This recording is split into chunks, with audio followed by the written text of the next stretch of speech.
ចាស់ចាស់រំលឹកមួយឆ្នាំមិនអស់នឹកចោះក្នុងចិត្តក៏ប្រែស្រាំចង់រត់ចេញឲ្យផុតពីអតីតកាលតែខួរក្បាលនៅតែមិនចាំនៅតែកត់ចំណាំទស្សនាជាផ្សែងនឹកគេណាស់ចង់អោបគេដូចមុននឹកដល់ថ្នាក់គ្រុនធ្វើបាបតែខ្លួនឯងមើលលែងសើចសូមបីរឿងកំប្លែងតែសុំដែ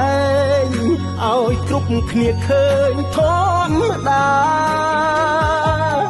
នឹកគេណាអបត្រឹមក្នុងយល់សពស្នេហាបានចប់តែឈឺមិនទៅណាលួចមើលមកគ្រប់ពេលដែលសោកកាថាពេលណាជួបគេម្ដងទៀត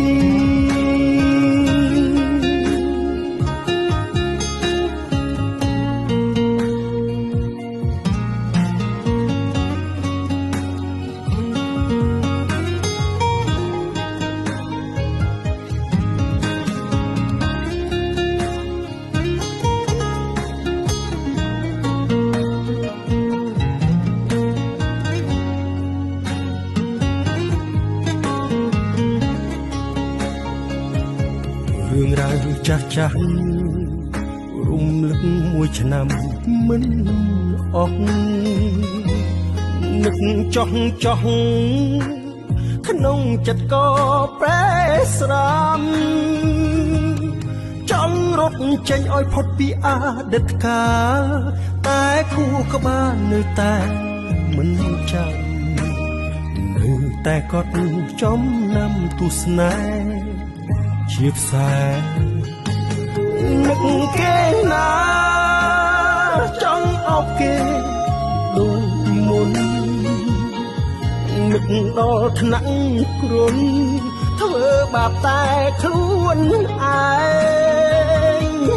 មើលលែងសើចសូមបីរឿងកំប្លែង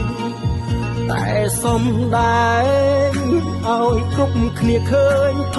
ម្មតាថានឹកគេណាអបត្រឹមក្នុងយល់សពស្នេហាបានចប់តែឈឺមិនទៅណាលួចមើលមកគ្រប់ពេលដែលសោកកាថាពេលណាជួបគេម្ដងទៀតថានឹកគេណាអបត្រឹមក្នុង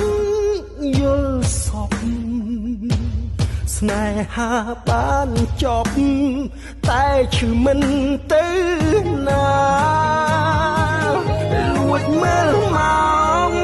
គ្រប់ពេលដែលសោកកាថាពេលណាជួបគេម្ដងទៀតថាពេលណាជួបគេម្ដងទៀត